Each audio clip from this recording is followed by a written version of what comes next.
नमस्कार। इंडिया और कनाडा पहुंच गए हेड ऑन कोलिशन पे आज, मतलब कल। दोनों के बीच में जो कुछ हुआ वो इससे पहले इन दोनों कंट्रीज के बीच में ऐसा कभी नहीं हुआ था।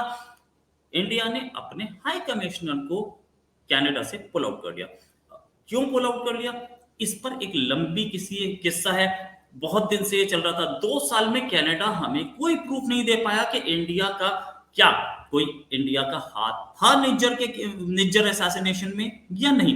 अच्छा, निज्जर का मर्डर हुआ एक और सिख ने किया, तो वो इंडियन था कि नहीं ये भी ये नहीं बता पाया। इन्होंने कोई एविडेंस नहीं दिया। पार्लियामेंट में इन्होंने इतना कुछ बोल दिया अपनी, और साथ में अब उन्होंने हमारे ऊपर उल्टे सीधे आरोप लगाने लगे। गवर्नमेंट ऑफ इंडिया गुस्से में है। गवर्नमेंट ऑफ इंडिया ने विड्रॉ कर लिया अपने एम्बेसडर को, और ये भी बोला कि अभी आगे और एक्शन बाकी है। इसी बात करने के लिए हमारे साथ शिवम चौधरी एक्सपर्ट हैं इसी मामले में, इंटरनेशनल अफेयर्स में। शिवम जी, बहुत बहुत स्वागत है आपका हमारे शो में। शिवम जी, इंडिया और कनाडा खालिस्तान के इशू पे दोनों हेड ऑन कोलिजन पे जाते दिख रहे हैं, क्या बोलेंगे आप? जी, रोहित जी नमस्कार। आपके सभी दर्शकों को मेरा नमस्कार। बिल्कुल जिस तरीके से आपने बताया कि जो डिप्लोमेटिक टसल भारत के और कनाडा के बीच में चल रही है, थोड़ा सा इसका बैकड्रॉप पीछे थोड़ा सा लंबा है। दरअसल ये पूरी घटना शुरू होती है निज्जर के जो हत्याकांड हुआ, जिस तरीके से उसका असैसिनेशन हुआ। कनाडा ने कहा कि भैया भारत है इसके पीछे, भारतीय एजेंसीज है, रॉ है, कि भारत के कुछ डिप्लोमेट्स हैं जिन्होंने ये सब कराया है, लेकिन आज तक कोई सब्सटेंशियल प्रूफ नहीं दे पाया। उन्होंने कहा कि we have a credible allegation, ये शब्द यूज किया था ट्रूडो ने। मतलब उनके पास क्रेडिबल एविडेंस भी नहीं था। वो मतलब एक राष्ट्रीय अध्यक्ष अगर ये कह रहा है भारत के लिए, भारत की एजेंसीज के लिए, भारत सरकार के लिए, तो उसे कम से कम ऐसे प्रूफ देने चाहिए थे। कम से कम 2 4 5 ऐसी बात रखता कि भैया जिससे समझ आता, इंटरनेशनल लेवल पे भी कोई उसके साथ खड़ा होता कि भैया हाँ हाँ ठीक है तुम्हारी बात सही है, थोड़ा उसमें कुछ होता। अमेरिका भी बहुत ज्यादा उसका साथ नहीं दे पाया। अमेरिका भी बस ये कहता रहता है yes we are looking into the matter, क्योंकि उससे भी पता है उनके पास कोई भी सबूत नहीं है। वो तब से भारतीय डिप्लोमेट्स के ऊपर जिस तरीके से हावी हो रहे हैं, जिस तरीके से जो वहां पे अटैचे है हमारे, उनके खिलाफ वो जिस तरीके से हमलावर हो रहे हैं, इसके अलावा पूरे इस घटनाक्रम में वो कुछ सब्सटेंशियल नहीं दे पाए। दरअसल एक एंगल ये जरूर निकल के आ रहा है कि निज्जर किस तरीके से अपराधी था, किस तरीके से रेड कॉर्नर नोटिस उसके खिलाफ था, इंटरपोल का, वो सब चीजें सबको जानकारी है। किस तरीके से एक प्लम्बर वहां पे जाता है, किस तरीके से वो पूरा ड्रग का रैकेट चलाता है और ये सब चलाता है। ये बाकायदा प्रूफ है। ऐसे अपराधी के लिए पूरा का पूरा कनाडा खड़ा हुआ था जब ये पूरा का पूरा झगड़ा शुरू हुआ। लगभग 1 साल से ये सब कुछ चल रहा है, 1 1.5 साल से। तो भारत की तरफ से ये एक्शन लिया गया कि भारत ने कहा कि भैया देखिए, जितने डिप्लोमेट हमारे कनाडा के अंदर है ना, उतने ही डिप्लोमेट कनाडा के भारत के अंदर होने चाहिए। उनके डबल या ट्रिपल उसकी संख्या थी। कारण क्या था कि भारत से बड़ी संख्या में छात्र कनाडा जाते हैं, खासकर हरियाणा है, पंजाब है, या और भारत के उत्तरी भाग से खासकर कनाडा में जाते हुए, या कनाडा जाएंगे, वहां पे बड़ी यूनिवर्सिटीज है, पता नहीं क्या वहां पे ऐसी खास पढ़ाई होती है, मुझे तो नहीं समझ आता। उससे बहुत बेहतर इंस्टीट्यूशंस पूरे भारत में, नॉर्थ इंडिया में ही आपको मिल जाएंगे। लेकिन क्योंकि अपने किले बेचे और सीधा कनाडा पहुंच गए, वहां पे जाके वो रहते हैं। अब कनाडा के साथ क्या है, कनाडा को बिलियंस ऑफ डॉलर्स मिलते हैं इन छात्रों से। क्योंकि आप ये बताइए, हमें आपके दर्शक है उसमें नीचे कमेंट कर सकते हैं, कोई ये बता दे कनाडा बनाता क्या है। कोई न्यूक्लियर रिएक्टर वगैरह तो कभी बनाता था 1950-60 में। उसके बाद से कनाडा क्या ऐसा टेक्नोलॉजी है, कैसी मैन्युफैक्चरिंग है, सर्विस है, एग्रीकल्चर है, क्या है जो वो बनाता है, किस चीज पे उसकी इकोनॉमी सस्टेन करे। मैं कह रहा हूं अगर उसका बॉर्डर और अमेरिका का बॉर्डर सील कर दिया जाएगा तो कनाडा वाले महीने भर में भूखे मर जाएंगे। वो पूरी की पूरी एक पैरासाइट इकोनॉमी है जो अमेरिका की इकोनॉमी के बेसिस पे चल रही है, उसके ऊपर एक तरीके से चिपकी हुई है। अमेरिका का एक्सटेंशन है कनाडा, आप ही कह सकते हैं, कम से कम इकोनॉमिकली तो ऐसा ही दिखता है। अब उसमें भारत सहयोग करता था। भारत के हजारों छात्र वहां जाते थे, बिलियंस ऑफ डॉलर्स देते थे। अब छात्र वहां रहेगा भैया, खाना भी खाएगा, उसका भी पैसा देता था। भैया वहां रहेगा तो रेंट पे घर भी लेगा, तो रेंटल इकोनॉमी उनकी चलती थी। और किस तरीके से भारत वाला फिर वो एक सस्ती लेबर भी बन जाता है, क्योंकि उसे दिखता भैया नौकरी वोकरी तो लगनी नहीं, ट्रक चला लू, मैकडी में बर्तन मांज लू, या कहीं झाड़ू पोछा कर लू। फिर वो ये करता था, क्योंकि कोई हाई फाई डिग्री तो है नहीं कोई ऐसी कि भैया बहुत ज्यादा कोई स्किल्ड लेबर है, उस हिसाब से आपको नौकरी मिल जाएगी। तो कनाडा को ये सब चीजें दिख रही थी। और जिस तरीके से उसने खालिस्तान मूवमेंट को प्रॉप अप किया, अमेरिका की और इंग्लैंड की शय पे, जो K2 टेस्ट वाला कॉन्सेप्ट है, कश्मीर और खालिस्तान, उस खालिस्तान को अमेरिका से ही प्रॉप अप किया जाता था वाया कनाडा। क्योंकि यहाँ की एक बहुत बड़ी जो कह सकते हैं डायस्पोरा वहां पे रहता था, उसको भड़काकर गुरुद्वारों पे कब्जा करके जैसे जैसे वो सब चीजें करता था।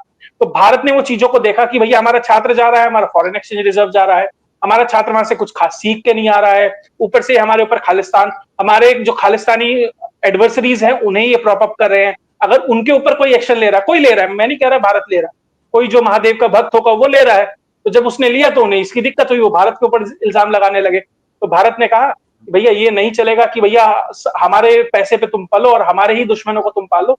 तो उन्होंने कहा एक छोटा सा एक्शन लिया, ज्यादा बड़ा नहीं। उन्होंने कहा जितने हमारे डिप्लोमेट्स हैं, जितने हमारे स्टाफ के अधिकारी हैं तुम्हारे हाई कमीशन के अंदर कनाडा में, उतने ही तुम्हारे यहाँ होने चाहिए। तुम्हारी 3 गुना 4 गुने का क्या मतलब है? ये इंटरनेशनल नॉर्म भी है कि कोई देश ये कह सकता है कि भैया आप हमारे और तुम्हारे बराबर होने चाहिए। तो भारत ने उन्हें कट ऑफ डेट दी कि भैया 10 अक्टूबर तक अपने जो ये सारे साथी हैं इनका बस्ता बस्ता बांधो और चलो यहाँ से। अब 10 तारीख पास हो गई, 10 तारीख चली गई, कोई गया नहीं यहाँ से। कुछ लोगों को उन्होंने सिंगापुर और यहाँ एडजस्ट किया था, लेकिन कुछ रह गए थे। तो भारत ने कहा ठीक है हम ऐसा करते हैं, इन सबकी डिप्लोमेटिक इम्यूनिटी खत्म कर देते हैं। और भैया फिर भारत में कुछ भी ऐसा वैसा करते पाए गए तो ये फिर ये हार्ड बराबर में ही है, एम्बेसी के ज्यादा दूर है नहीं, वहां पे उन्हें सेवाएं प्रदान की जाएंगी। तो उन्होंने कहा ये तो बड़ी दिक्कत हो गई। तो उन्होंने कहा कि भैया फिर उन्होंने वही पुराना राग, वही निज्जर वाला कि भैया निज्जर में ये इन्वॉल्व है वो इन्वॉल्व है। तो भारत के एक इंडियन हाई कमिश्नर है जो वहां संजीव वर्मा जी, इन्होंने कहा कि ये पर्सन ऑफ इंटरेस्ट है, इनके ऊपर हम एक्शन ले सकते हैं और ये उसमें इन्वॉल्व है। अगर आप किसी हाई कमिश्नर के ऊपर इल्जाम लगा रहे हैं, इसका मतलब आप उस देश के ऊपर इल्जाम लगा रहे हैं, डायरेक्ट है, क्योंकि उसका रिप्रेजेंटेटिव वो उसे रिप्रेजेंट कर रहा है, वो उसका आदमी है, यानी कि वो प्रधानमंत्री की आवाज है, यानी वो राष्ट्रपति की आवाज है, हर भारतीय की आवाज है। तो वो आप ये कह रहे हैं कि भारत वालों ने हमारे यहाँ कराया, 2 साल से 1.5 साल से आप वही गा रहे हैं, लेकिन आपका प्रधानमंत्री ये नहीं बता पाया कि एक सबूत, नॉट अ सिंगल एविडेंस वो दे पाया। भारत की रॉ के खिलाफ तो तुम्हारे पास सारे एविडेंस है, जो नहीं दे पा रहे ऐसे एविडेंस है। और एमएसएस जो ये चाइना वाली खुफिया एजेंसी है, तुम्हारे यहाँ पुलिस स्टेशन खोल लेती है, तुम्हें उसका नहीं पता चलता। तुम्हें ये पता है प्लम्बर टर्न्ड टेररिस्ट है, उसे किसने मारा उसका सबूत नहीं दे पा रहे तुम। लेकिन तुम्हारे अंदर क्या हो रहा है, इस तरीके से चाइनीज फंडेड तुम्हारी पार्टी चल रही है ट्रूडो वाली। अब तो वो कौन सा है सरदार जी, वो भी पीछे हट गया, वो खालिस्तानी खैर। और जगमीत जगमीत सिंह वो भी अब पीछे हट गया। साथ ही जो ये इनकी अपोजिशन पार्टी में है, जो अपोजिशन वाला नेता है, वो भी कह रहा है भैया एविडेंस देना है तो हमारा भारत जैसी इकोनॉमी के साथ, भारत जैसे देश के साथ डिप्लोमेटिक रिलेशन खराब कर रहा है, दे सबूत। क्यों नहीं दे रहा? वो इसलिए नहीं दे रहा क्योंकि वो डीप स्टेट के हाथ से खेल रहा है। अब ये सब होने लगा तो भारत की जो भारत है उसने इतना हार्श स्टेटमेंट जारी किया अपनी तरफ से, मुझे लग रहा है कि शायद पाकिस्तान के लिए भी कभी ऐसा स्टेटमेंट जारी नहीं हुआ।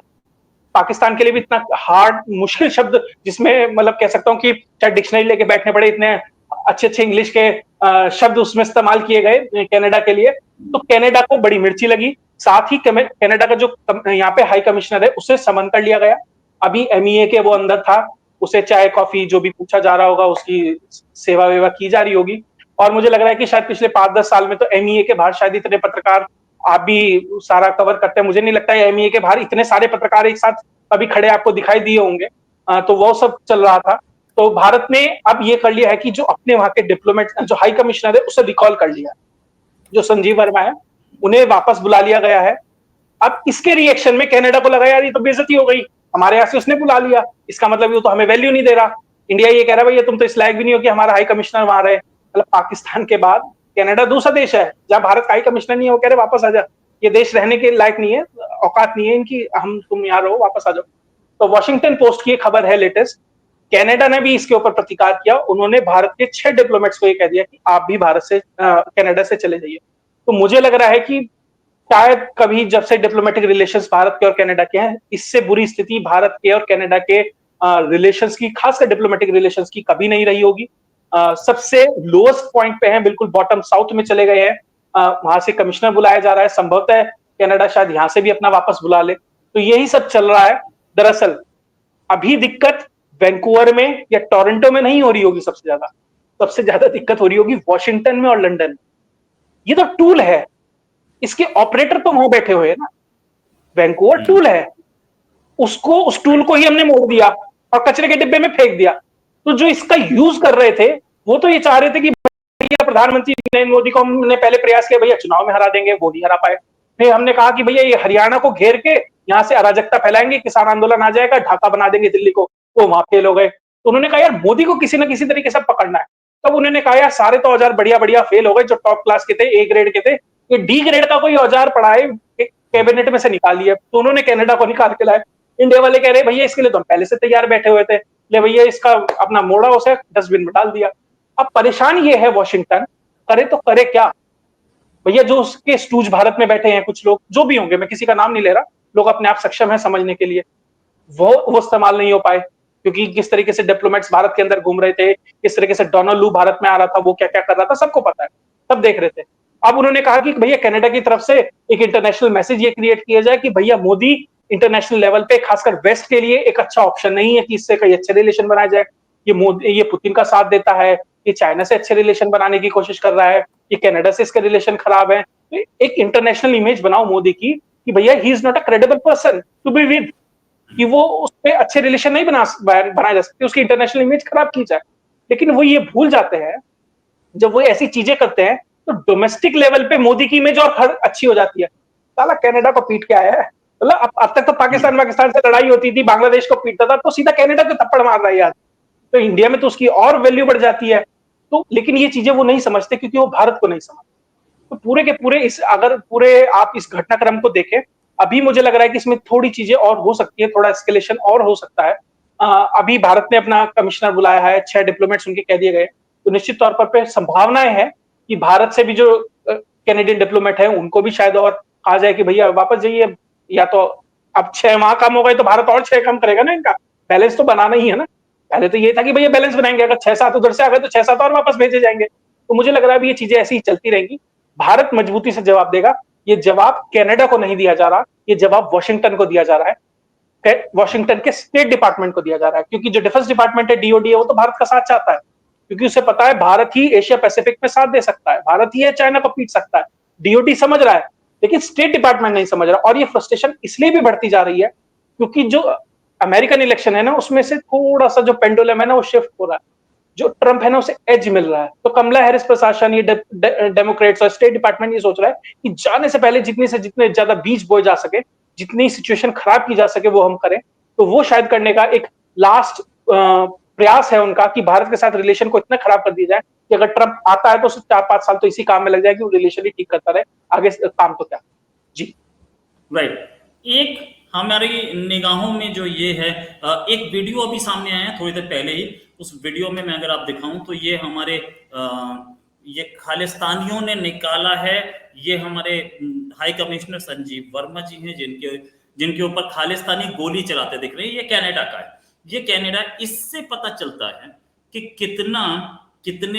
किस तरीके की गवर्नमेंट है इनकी, और किस तरीके का मामला है, और क्या कितना इनसिक्योर है हमारा हाई कमीशन वहां पे, कितना नफरत वहां पे बना दी गई।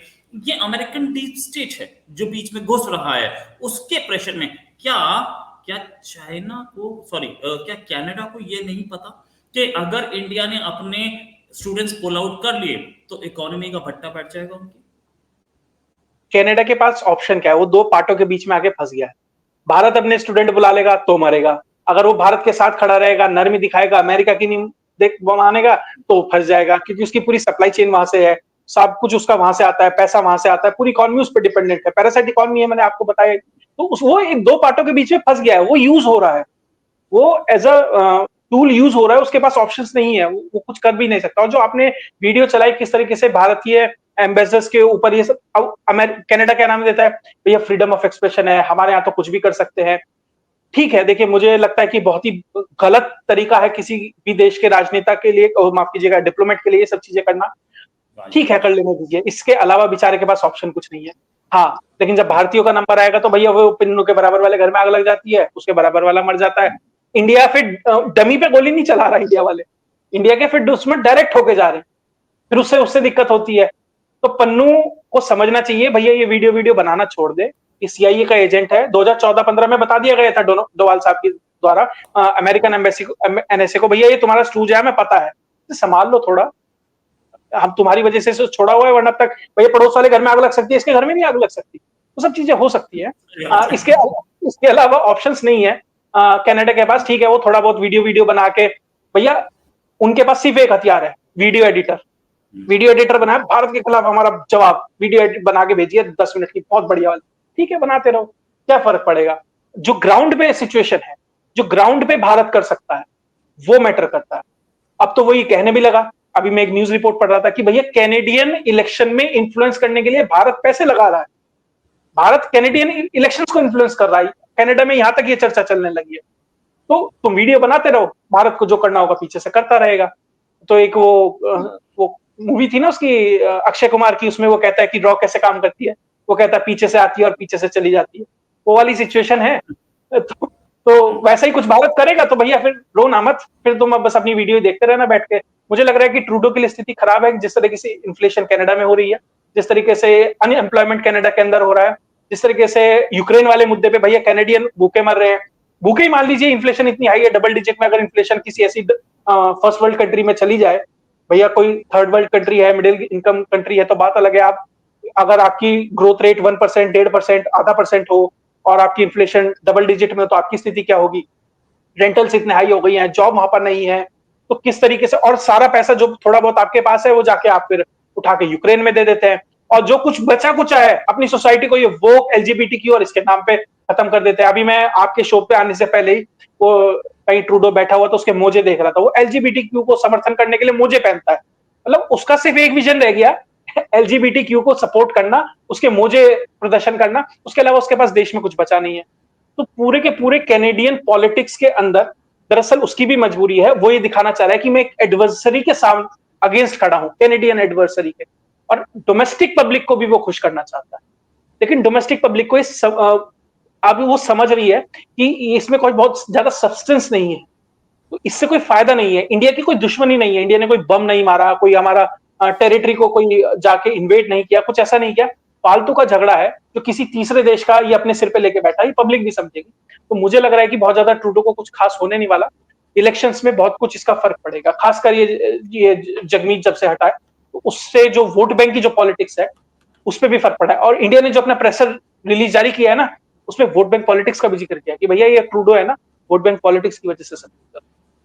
राइट, वोट बैंक पॉलिटिक्स और डीप स्टेट दोनों, क्योंकि इकोनॉमी टूट रही है, ट्रूडो का जगमीत जा चुका, ट्रूडो खुद आता नहीं दिख रहा, तो वो कहीं ना कहीं जगमीत को दोबारा खुश करने की प्लानिंग है, अमेरिका को खुश करने की प्लानिंग है, सीआईए को खुश करने की प्लानिंग है, ये पूरा गेम। और इस गेम में क्या आपको लग रहा है कि इंडिया प्रेशर में आएगा? अच्छा, अमेरिका बहुत बहुत तेज है, अमेरिका बहुत तेज है, एक तरफ निज्जर के केस में, पन्नू के केस में इंडिया पे प्रेशर भी डालता है, साथ में हमें प्रेडेटर ड्रोन भी देता है, इंजन भी देता है एमका के लिए, इंजन की टेक्नोलॉजी भी देता है, वो साथ में हमें रडार भी देता है कि भैया आप वो इंडियन ओशन में रडार लगा लो, हमें सब कुछ दे रहा है और फिर उसके बाद प्रेशर डालने की कोशिश कर रहा है। लेकिन कनाडा हमें कुछ नहीं दे पाता कि इस पूरे गेम में मारा जाएगा तो कनाडा, ये deep state, American deep state किस लेवल पे का गेम खेलता है, और क्या इसका इसका मतलब यह है कि Canada India relations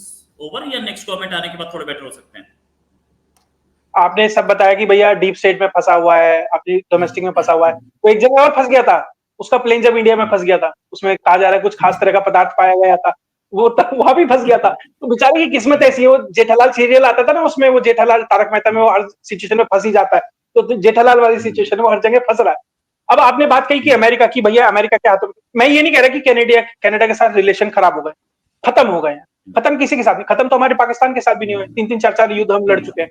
relations country के बीच में खत्म नहीं होते, कुछ समय के लिए गैप आता है, वो देखना है कि कब तक अमेरिका उसे पुश करता है इस चीज के लिए, वो खुद से तो कर नहीं रहा। आपने बात की अमेरिका की डीप स्टेट की, भैया वो कनाडा का भी इस्तेमाल कर रहा है, और वो भारत को फिर प्रीडेटर ड्रोन भी दे रहा है, फिर आपका इंजन भी दे रहा है जी वाले, और वो सब रडार सिस्टम वो सब दे रहा है। पहली बात तो अमेरिका में, वो अमेरिका नहीं, वो डीओडी दे, डीओडी के माध्यम से वो सारी डील्स हो रही है। प्रीडेटर ड्रोन वाले की भी जो डेडलाइन थी वो 31 तारीख थी, अगर वो नहीं करते तो फिर वो पूरा का पूरा पंगा हो जाता। पहले उन्होंने जो इंजन देने की बात की, पहले कहा कि हम 17 से 18 देंगे, फिर उन्होंने कहा नहीं हम 5-6 दे पाएंगे, तो भारत ने कहा ठीक है फिर हम साफरान से ले लेते हैं, तो उन्होंने कहा यार ये तो क्लाइंट भाग जाएगा, 6 भी नहीं बिकेंगे, तो उन्होंने कहा नहीं नहीं नहीं, हमारा अभी हम अंदर देख के आए हैं, दुकान में रखे हैं, हम दे देंगे 17-18 दे देंगे महीने, वो पूरा कर देंगे साल का इनफॉर्म। तो वो सब आपको देखते हुए मुझे नहीं लगता, अमेरिका एक बैलेंस्ड अप्रोच ये चल रहा है कि ना भारत को बढ़ने देना है और भारत का इस्तेमाल करना है। जिस दिन भारत ये कह देगा कि हम डीप स्टेट की टर्म्स के ऊपर काम करने के लिए तैयार हैं, आप ये देखिएगा, ये खालिस्तानी हो, ये किसान हो, ये जितने भी विपक्ष हो, ये जो भी कुछ चल रहा है, ये मणिपुर चल रहा है, पाकिस्तान चल रहा है, ये सब शांत हो जाए। जब तक भारत ये कहता रहेगा नहीं, हम अपनी जो स्ट्रेटेजिक ऑटोनॉमी है वो मेंटेन रखेंगे, हम अपनी शर्त पे बात करेंगे, हम बराबर की टेबल पे बात करेंगे, हम आमने सामने बात करेंगे, तब तक आपको ये परेशानियां दिखती रहेंगी। लेकिन अमेरिका भारत से संबंध नहीं तोड़ सकता, क्योंकि अगर उसने ऐसा कर दिया तो चाइना के अगेंस्ट कौन है जो उसके साथ खड़ा हो सकता है? कोई भी नहीं है। कौन है जो उसकी इकोनॉमी को सस्टेन कर सकता है? कौन है जो सप्लाई चेन को मेंटेन कर सकता है? क्यों आईमेक बन रहा है? क्यों आईएनएसटीसी बन रहा है? ये सब चीजें क्यों बन रही है? क्योंकि मैन्युफैक्चरिंग हब तो भारत के अंदर है, डेमोग्राफिक डिविडेंड भारत के अंदर है, मार्केट भारत के अंदर है, परचेजिंग पावर की भारत के अंदर है, टेक्नोलॉजी भारत के अंदर है, इसके पास है। और ये सब चीजें चाइना का तो जो था, जो टाइम था वो निकल चुका। उसने तो शी जिनपिंग ने जाके कुल्हाड़ी पे पैर दे मारा। अमेरिका के पास जो पूरी सोसाइटी है वो कोलैप्स हो गई। यूरोप के अंदर परचेजिंग पावर नहीं रही, डेमोग्राफी खत्म हो गई। जो हॉट स्पॉट है वो कौन है? वो भारत है। लेकिन वो ये नहीं चाहता कि इस विंडो में भारत कहीं इतनी तेजी से आगे निकल जाए कि वो नेक्स्ट चाइना हो जाए, और चाइना की गलतियों से सीख के, वो जो चाइना ने गलती कर दी पता लगा, उससे सीख के वो और तेजी से और बड़ा हो जाए, और इतना बड़ा हो जाए कि हम उसे सस्टेन ना कर पाए। तो एक तरफ से उसे पीछे भी खींचो और एक तरफ से उसे पुश भी करो आगे। तो जो बैलेंस अप्रोच करने की कोशिश कर रहा है ना, इसमें कहीं वो फंस गया है। अब उसे समझ नहीं आ रहा कि कितना पीछे खींचे, कितना आगे करे। लेकिन भारत को बेहतर तरीके से समझ आ रहा है। लेकिन मेरा इसमें फिर से एक भारतीय जो पूरी की पूरी डिप्लोमेसी और सरकार है, उसे थोड़ा सा सजेशन है। वैसे तो बहुत बड़े लोग हैं, मेरे से ज्यादा बेहतर तरीके से जानते हैं, लेकिन यही है कि अपने गेम को थोड़ा सा लो लाइन होके भारत खेले, ज्यादा एक्सपोज होके भारत बाहर ना आए, ज्यादा खुल के सामने ना आए, ताकि वो डीप स्टेट या जो भी है, जो भी सिस्टम है, जो भी वर्ल्ड है, ज्यादा कॉशियस ना हो जाए भारत के प्रति। भारत को ये दिखाना चाहिए कि भैया हम टाइम बाय कर रहे हैं, आराम से अपनी कैपेबिलिटीज को बढ़ा रहे हैं, लेवल पे ले जाए अपनी इकोनॉमी को, 10 ट्रिलियन 12 ट्रिलियन के आसपास ले जाए, तब जाकर कहीं खुल के खेले। तब तक हमारी इकोनॉमिक माइट भी हो जाएगी, उसकी वजह से मिलिट्री माइट भी हो जाएगी, परचेजिंग पावर भी हमारे पास रहेगी। तो मुझे लग रहा है एक थ्रेशोल्ड तक जब भारत ना पहुंच जाए, तब तक अपने पत्ते ज्यादा भारत ना खोले। बाकी जो भारत कर रहा है बेहतर कर रहा है। और मुझे लग रहा था कि शायद एससीओ के ऊपर ज्यादा नजर रहेगी सबकी, भैया एससीओ कवर करना है, एससीओ में देख रहा है क्या करना है। अभी जयशंकर जी से पूछा कि भैया आप जा रहे हो, तो उन्होंने कहा अभी 24 घंटे हैं, देखते हैं। अभी तो नजरें उसमें ही थी कि भैया जयशंकर जी उधर जाएंगे या नहीं, ये पता लगा कनाडा से नहीं खबर आ गई। अब ये गीता मोहन है, इंडिया टुडे से कवर करती है, वो ये कह रही है कि भैया मुझे एससीओ कवर करनी थी, मैं अब इस्लामाबाद से खड़े होकर वहां वैंकूवर को कवर कर रही हूँ। तो मतलब पूरा का पूरा डायनामिक्स ही चेंज हो गया। Right right. Thanks a lot Shivam Chaudhary ji for joining. Dynamics भी चेंज हुआ और बहुत कुछ और चेंज होने जा रहा है 2 दिन तक। जो शंघाई कोऑपरेशन ऑर्गेनाइजेशन का एक खबर था, लाइमलाइट से बाहर हो गया, और वहां पर हमारे फॉरेन मिनिस्टर क्या करेंगे अभी ये भी पता लगेगा। हम उस पर भी डिस्कस करेंगे। अभी के लिए नमस्कार, धन्यवाद, जय हिंद।